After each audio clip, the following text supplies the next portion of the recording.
பெரும்பாலான வீட்ல நான் படிச்சுட்டு இருக்கப்ப, நம்ம அப்பா, அம்மா வந்து சொல்லுவாங்க, "எப்பா ஒரு இடத்துல ரூ. 10,000 கடன் வாங்கிட்டேன். ஒரு 35 மாசம் ஆகுது. 100க்கு ரூ. 2 வட்டின்னு சொன்னாங்க. 35 மாசம் ஆகுது. எவ்வளோப்பா வட்டி? இத கணக்கு பண்ணி சொல்லுப்பா. மொத்தம் எவ்வளோ குடுக்கணும்?" அப்படின்னு கேட்கும்போது, நம்மள்ல பெரும்பாலும் வந்து திரு திருன்னு முழிச்சுட்டு இருப்போம். அதுக்கான ஆன்சர் தெரியாது.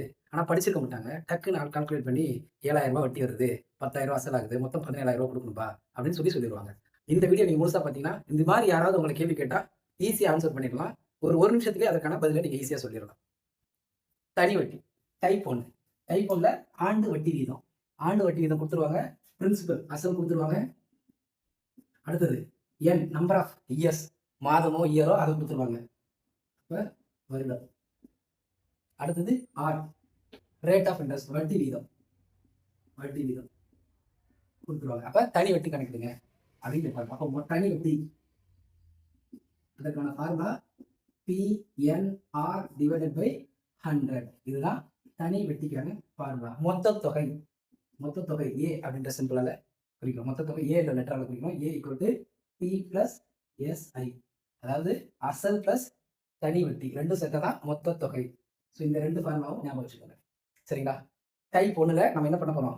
பிரின்சிபல் அசல் ஒரு ரூ. 10,000 கடன் கொடுத்துருக்காரு அப்படின்னு வச்சுப்போம். ஓகேவா? ரேட் ஆஃப் இன்ட்ரெஸ்ட் 10% கொடுத்துருக்காரு. 3 ஆண்டுக்கு கொடுத்துருக்காரு அப்படின்னு வச்சு. சரிங்களா? இதுதான் ஃபர்ஸ்ட் சம். ஸோ இப்போ நமக்கு தனி வட்டி கண்டுபிடிப்போமா? PNR டிவைடட் பை 100 அதுக்கான ஃபார்முலா. பிரின்சிபல் எவ்வளோ? ரூ. 10,000. எவ்வளோ? வருஷம் எவ்வளோ? 3 வருஷம். Rate of interest 10%. ஓகேவா? இப்போ என்ன பண்றோம்? கீழ 2 ஜீரோவுக்கு மேல 2 ஜீரோ இருக்கு. கேன்சல் பண்ணிடுறோம். அப்போ 3 × 100 300 இன்டு 10. அப்போ நமக்கு எவ்வளோ வட்டி வருது? ரூ. 3000 வருது. ரூ. 10,000க்கு 10% வட்டி விகிதத்துல 3 வருஷத்துக்கு நம்ம கொடுத்துருந்தோம்னா 3 வருஷத்துக்கு கொடுத்தா எவ்வளோ நமக்கு வட்டி? ரூ. 3000 வட்டி கிடைக்கும். அப்போ மொத்த தொகை எவ்வளோ கொடுக்கணும்? 10,000 அசலு பிளஸ் வட்டி ஒரு ரூ. 3000. அப்ப ரூ. 13,000 கொடுக்கணும் அப்படின்றத ஈஸியா கால்குலேட் பண்ணி சொல்லலாம். ஆனா நம்ம கிராமத்துல பார்க்கும்போது பெரும்பாலும் 100க்கு ரூ. 2 அப்படின்னு சொல்லுவாங்க. அந்த சம் எப்படி சால்வ் பண்றது அப்படின்றதையும் இத பார்த்துருவோமா? நம்ம கிராமத்துல சொல்ற மாதிரி 100க்கு ரூ. 2 அப்படின்னு சொல்றாங்கன்னு வச்சுக்கோ. 100க்கு ரூ. 2 வட்டி. ஒரு மாசத்துக்கு வட்டி. மாதத்துக்கு 100க்கு ரூ. 2. அசல் எவ்வளவு கொடுக்குறாங்க? 50,000. எத்தனை மாசத்துக்கு கழிச்சு நீ திரும்ப திரும்ப கொடுக்குறோம்? 25 மாசம் கழிச்சு கொடுக்குறோம் அப்படின்னு வச்சுப்போம். இப்படிதான் நம்ம அப்பாவோ அம்மாவோ வீட்டுல எப்பா இதுக்கு எவ்வளவு வட்டி கணக்கு பண்ணி சொல்லு அப்படின்னு சொல்றாங்கன்னா அவங்க எப்படி கால்குலேட் பண்றாங்கன்றத பார்த்துக்கோம். 100 ரூபாய்க்கு ரூ. 2. அப்போ ரூ. 1000க்கு ரூ. 20. ஓகேவா? அதே ரூ. 10,000க்கு எவ்வளோ? ரூ. 200. சரியா? இதே அப்படியே மாத்தி போடுங்க. ரூ. 1,00,000க்கு ரூ.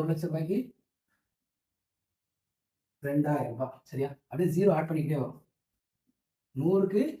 2 அப்படின்னா அப்படியே ஆட் பண்ணிக்கிட்டே வாங்க. அவ்வளவுதான். ரூ. 1000க்கு ரூ. 20, ரூ. 10,000க்கு ரூ. 200, ரூ. 1,00,000க்கு ரூ. 2,000. இப்படிதான் கிராமத்துல மனக்கணக்கா போடுறது. ரூ. 1,00,000க்கு ரூ. 2,000னா நம்ம எவ்வளவு வாங்கியிருக்கோம்? ரூ. 50,000 வாங்கியிருக்கோம். அப்ப ரூ. 50,000 எவ்வளவு வரும்? 1,00,000த்துல பாதி ரூ. 1,000 வட்டி. அப்போ இது எவ்வளவு? மாசம் ரூ. 50,000க்கு ரூ.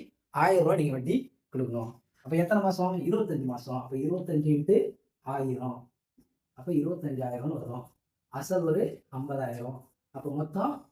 75,000 கொடுக்கணும் அப்படின்னு சொல்லுவோம். ஸோ இந்த ஆன்சர் சொல்லிட்டா நம்ம பிள்ளைய சரியா தான் படிக்க வச்சிருக்கோம் அப்படின்னு பெற்றவங்க ஒரு சின்ன சந்தோஷம். இது வந்து அவங்க போடுற மனக்கணக்கு. சரியா? இந்த மனக்கணக்குன்றது ஷார்ட்கட்ல நம்ம போடுறோம். இதையே ஃபார்முலா படி போடுறதுன்னா எப்படி அப்படின்னு நீங்க தெரிஞ்சுக்கிட்டீங்கன்னா எந்த விதமான கணக்கு கொடுத்தாலும் நான் வீடியோட தொடக்கத்துல சொல்லியிருந்த மாதிரி ஈஸியாவே ஆன்சர் பண்ணிடலாம். அதுக்கு முன்னாடி உங்களுக்கு ஒரு கொஸ்டின். சரியா? ரூ. 1,50,000 1,50,000 100க்கு ரூ. 3 வச்சுக்கோங்க. 100க்கு ரூ. 3 வட்டியில ஒரு 15 மாசத்துக்கு கொடுக்குறாங்க. மொத்த அசல் எவ்வளோ? 1,50,000. 1,50,000 100க்கு ரூ. 3 வீதத்துல 15 மாசத்துக்கு கடனாக கொடுத்தா திரும்ப எவ்வளவு கொடுக்கணும் அப்படிங்கிறதுக்கான ஆன்சரை கமெண்ட்ல சொல்லுங்க. இந்த சமயம் ஃபார்முலா படி எப்படி சால்வ் பண்றது பார்க்கலாமா? பிரின்சிபல் ரூ. 50,000 100க்கு ரூ. 2 ஒரு மாசத்துக்கு வட்டி 25 மாசத்துக்கு நம்ம எவ்வளவு கால்குலேட் பண்றோம். இதையே ஃபார்முலா படி எப்படி? ஃபார்முலா தெரியும். PNR divided by 100. இதான் சிம்பிள் இன்ட்ரெஸ்ட்டுக்கான ஃபார்முலா.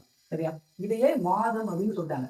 அப்ப மாதம்னா இந்த ஃபார்முலா ஒரு சின்ன சேஞ்ச் தான். என்னன்றது ஆண்டுக்கு ஒரு முறை வெட்டி கணக்கிடுறதுக்கு தான் இந்த ஃபார்முலா. இதையே மாதம் அப்படின்னு மாத்திட்டாங்கன்னா இதே நீங்க என்ன பண்ணுவீங்க? எண்ணுல பி இங்க எண்ணுக்கு பதிலா நீங்க உங்களுக்கு புரியணும்னா நீங்க மந்த்னு வச்சுக்கீங்க.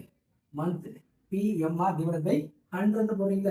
அப்போ ஒரு வருஷத்துக்கு தான் நம்ம வட்டி கண்டுபிடிக்கும் போது பிஎன்ஆர் டிவைட் பை 100. இதே மாதம்னா ஒரு வருஷத்துக்கு எவ்வளவு மாசம் இருக்கு? 12 மாதம். ஸோ இந்த ஃபார்முலா தான் மாசப்படி நீங்க கால்குலேட் பண்ணும்போது என்ன பண்ணணும்? இதை தான் போட்டுக்கணும். மேல என்ன மாதம் கொடுக்குறாங்களோ அதை போட்டு கீழே டினாமினேட்டர்ல 12ஆல மல்டிப்ளை பண்ணணும். இதையே நாள் கணக்குல கொடுக்குறாங்க அப்படின்னா நீங்க என்ன பண்ணணும்? பி இங்க மந்த்துக்கு பதிலாக நீங்க எம்னு போட்டுருக்கோம், உங்களுக்கு புரியணுன்றதுக்காக. அதே நாள்னா டேஸ், டியில் போட்டுட்டு ஆர் டிவைட் பை 100. அப்ப இங்க என்ன வரும்? நீங்களே சொல்லுங்க பாப்போம், கமெண்ட்ல தெரிஞ்சவங்க ஆன்சர் பண்ணுங்க. இங்க வந்து பாத்தீங்கன்னா நாட்கள், அப்போ ஒரு வருஷத்துக்கு 365 நாள் இருக்கு. ஸோ அப்போ 365. ஸோ இந்த ஃபார்முலாவை வச்சு நீங்க சால்வ் பண்ணணும். ஸோ இப்போ இந்த சம்மை ஃபார்முலா அப்படி எப்படி சால்வ் பண்ணுறது பார்ப்போமா? இப்போ 100 ரூபாய்க்கு 2 ரூபாய் வட்டின்னு சொல்றாங்க. 100 ரூபாய்க்கு 2 ரூபாய் வட்டி. அப்போ இந்த 100 ரூபாயில 2 ரூபான்றது எவ்வளோ பர்சன்டேஜ் அப்படின்னு நம்ம கால்குலேட் பண்ணணும். சரியா? அப்போ எந்த ஒரு தொகை கொடுத்துட்டாலும் அதை முழுமையா 100% அப்படின்னு எடுத்துக்கிறோம். சரிங்களா? இது 100 ரூபாய் நமக்கு இருக்கு. 100க்கு 2 ரூபாய்ன்றதுனால 100 எடுத்துக்கிட்டு அது முழுமையா 100%. அப்போ 10% எவ்வளோ? 100 ரூபாயில 10% 10 ரூபாய். 1% எவ்வளோ? 1 ரூபாய். சரியா? 1% 1 ரூபாய். இப்போ நமக்கு 2 ரூபாய். 100 ரூபாயில 2 ரூபாய் எத்தனை பர்சன்டேஜ்? 1% 1 ரூபாய்னா 2% 2 ரூபாய். சரியா? அப்ப நம்ம பர்சன்டேஜ் கண்டுபிடிச்சாச்சா? 100 ரூபாயில 2 ரூபாய்ன்றது 2%. அப்போ ஒரு மாசத்துக்கு 2% வட்டி கொடுக்குறோம். ஒரு மாசத்துக்கு 2% வட்டி அப்படின்னா நீங்க பாருங்க, ஒரு மாசத்துக்கு 2% வட்டி 2 ரூபாய். அப்போ சரியா? நம்ம ஒரு வருஷம் கால்குலேட் பண்ணோம். அப்போ ஒரு வருஷத்துக்கு எவ்வளவு பர்சன்டேஜ் வட்டி கொடுப்போம்? 12 into 2%. இப்போ 24%. ஆண்டு வட்டி விகிதம்ன்றது எவ்வளோ? 24%. சரியா? இந்த சம்மே இங்க 24 மாதம் அப்படின்னு கொடுத்திருந்தா இந்த ஃபார்முலாவே யூஸ் பண்ணிக்கலாம். 24 மாதம்ன்றது 2 வருஷம். அப்ப இங்க பிக்கு பதிலா 50,000, எண்ணுக்கு பதிலா 2, ஆறுக்கு பதிலா 24% டிவைட் பை 100 போடலாம். அப்ப இங்க 25 மாதமும் இருக்கு. அப்ப மாதத்துக்கான ஃபார்முலா தான் நீங்க எடுத்துக்கணும். இந்த ஃபார்முலா எடுத்து சால்வ் பண்ண போறோம். சரியா? அப்ப பாருங்க, simple interest SI equal to P principal 50,000. ஓகேவா? என் எவ்வளோ? 25 மந்த். Rate of interest 24%. சரியா? இன்ட்டு டினாமினேட்டர்ல 100. கூடவே என்ன பண்ணணும்னு சொல்லுங்க? 12. சரியா? நீ n by 12 தான் மந்த்னு நீங்க புரிஞ்சுக்கணுன்றதுனால எம்னு போட்டுங்க. இப்போ m by 12 25 டிவைட் பை 12. சரியா? அதான் நம்ம எடுத்துக்கணும். இப்போ சால்வ் பண்ணுவோமா? 0க்கு 0 கேன்சலா?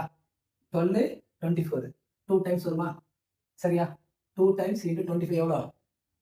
50யா? பேலன்ஸ் எவ்வளோ இருக்கு? 500 into 50. 500 into 50. ஆன்சர் எவ்வளோ? 25,000. சரியா?